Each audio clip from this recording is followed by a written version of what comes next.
Hi, welcome back to Christine's Home Affairs. I've got a quick little project for you today, and all you need is two 10-inch squares of fabric. These are hot and cold bowl cozies, so they snap together, they lay flat, and they're fantastic for if kids are having cold ice cream, because ice cream can only come cold.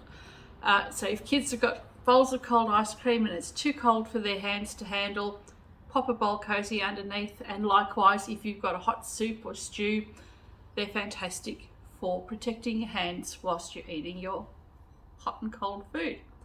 Now, I don't recommend these go in the microwave, and I know a lot of sellers will say it's okay to put them in the microwave, and I will explain at the end of the video why you shouldn't be putting them in the microwave. So stick around and I will show you how to make these really quick hot and cold bowl cozies that take only about 10 minutes of your time. Okay, now I'm going to be making 4 of these because I've just cut the fabric from the whole width of fabric. So if you actually go out and buy quilting cotton, you just need to buy a 10-inch strip of cotton, and you can get 4 pieces out of each colour you choose. Now what we need is one piece of fabric at 10 inches square, and that is for one side of the fabric, and we need another piece at 10 inches square. So just 2 pieces of fabric all up, contrasting colours at 10 inches square. And the other thing we want is a really lightweight fusible pallin. So I'm using, well, it doesn't have to be fusible, but it's easier to sew on if it's fusible. So I've gone and fused a 10-inch piece of lightweight fusible pallin to one side of all of my fabrics. So I've got 4 of these ready. And the other thing we need is some snaps. So I've got these little plastic snaps that I like to use, and the other thing you can use is just some press studs. You can use the metal snaps as well, but I've got plenty of these in loads of different colours, so that's what I'm going to go with today. You don't have to rush out and buy these though, just use normal snaps. They'll do exactly the same job. They're just not going to go in the microwave, but then we don't want this in the microwave anyway. So once you've got your fusible wadding attached to a piece of fabric, we just lay that down, our wadding face down and our fabric faced up. Take your opposing piece of fabric and we'll lay that face down on top. And just line that up nice and evenly. And we'll clip or pin this in place. Now, when we sew this together, we're going to sew from here all the way down, around, up, across, and back down, and we'll do a back stitch at the beginning and the end as well. But we're going to leave this section open for turning through later. So I will go and clip all of my pieces together, and then we'll sew them together. This is an unbelievably quick project to do. The kids will love it. We love it. Chris and I use these at home all the time. We use them at work as well whenever we're having hot soups and such. Now I'm just going to start in here, come all the way around with a 1/4 inch seam allowance. Backstitch, come to within a 1/4 inch of the end. And I like to do a back stitch and a forward, and then I'll turn around. So keep your needle down, and I'll do a forward and a back. And that's just to secure that corner at the end.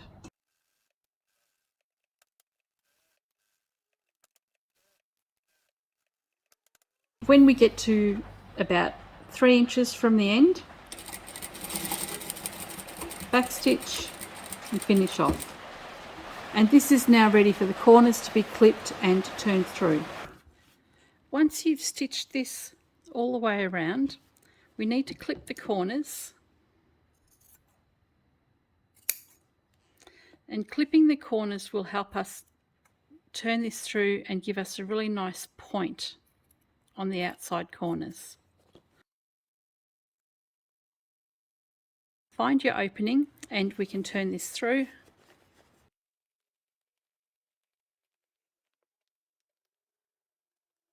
And I like to just get in with something pointy, but not too pointy that it's going to poke a hole in the corner. And just poke that corner out until it sits nicely. We'll do the same for all 4 corners.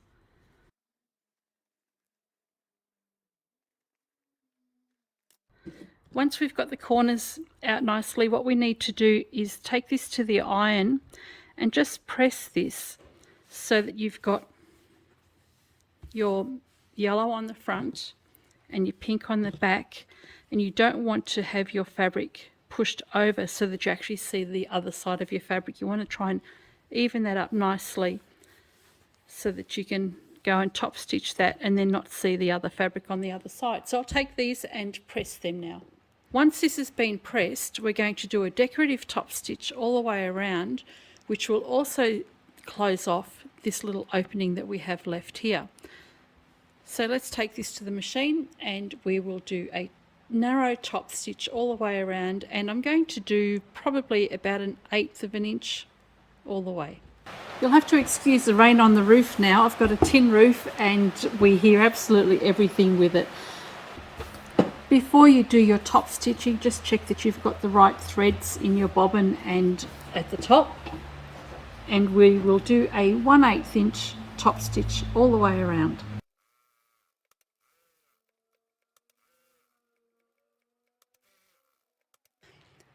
Now that our piece of fabric has been top stitched all the way around, we can fold this in half. Doesn't matter which way you fold this. We're just going to pop a pin in the center there. Same for the other side.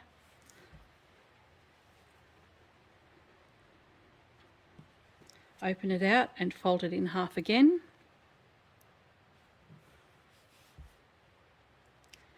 And we'll pop a pin in there.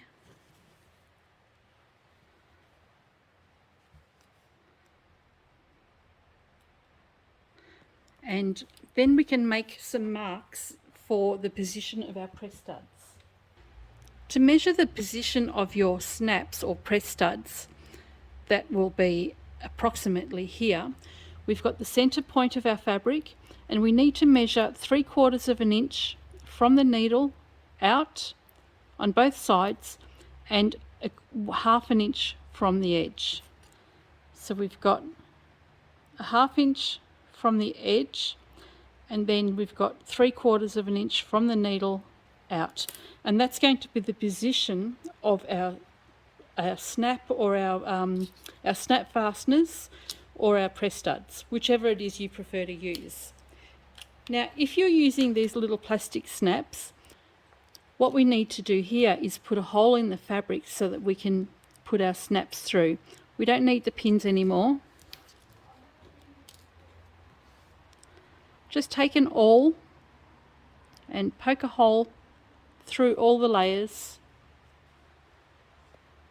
We'll do that on all of them.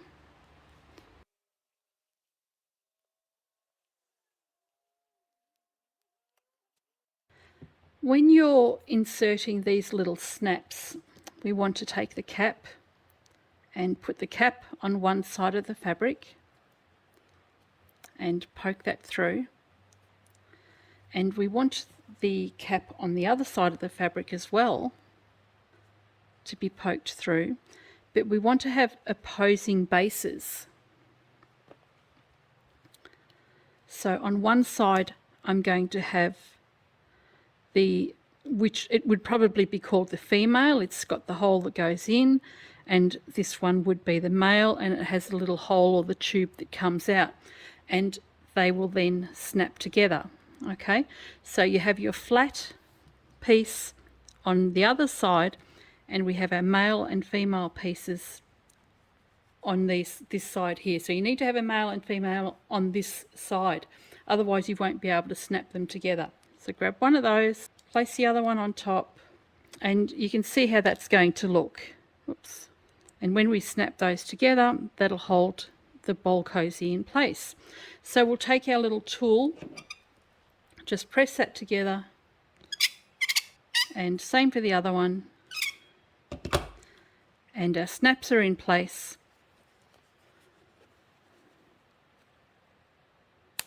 and that's how it closes up. So we want to make sure that we have opposing snaps on the same side of the fabric. So we'll go and do this for all of the other sides now.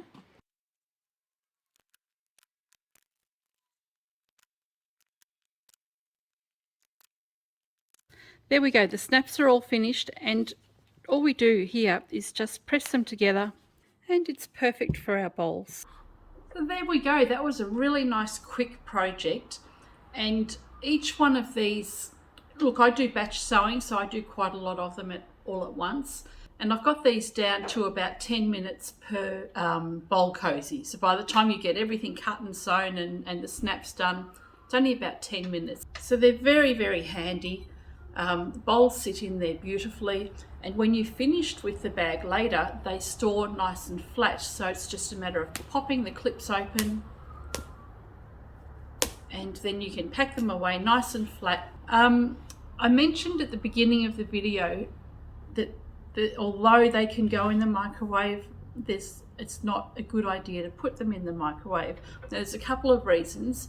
If you're sewing these and you actually put the metal snaps on instead, well, they're not going to be any good in the microwave. So you don't want to put anything with metal snaps on in the microwave. The most important reason why you wouldn't put these in the microwave is for safety. So if you have a child that's a little bit independent and they like to put their own things in the microwave, they'll put their bowl of food in there, in the cozy, stick it in. When they pull it out, it's got every chance of slipping out of the bowl cozy, and then they're going to get hot stuff all over them and cause some burns. So that's why I don't recommend these things go in the microwave, especially if you've got an overhead microwave. And this is the same for adults too. There have been times when I've gone to the microwave and almost slipped with a hot bowl myself. So adults and children are both prone to having these accidents. If you've got a hot bowl to get out of the oven, use the double oven mitts. There you go. Just take your bowl out of the oven this way and then pop it into your bowl cozy. Much safer. And the other thing too is that you're wanting these bowl cozies to protect you from the heat.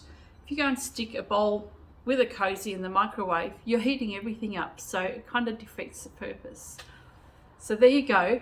Try not to put them in the microwave. I know people want to. I know people will sell them to you, telling you they can do that. But for safety reasons alone, I don't recommend it. I'm off to have my breakfast. Catch you next time.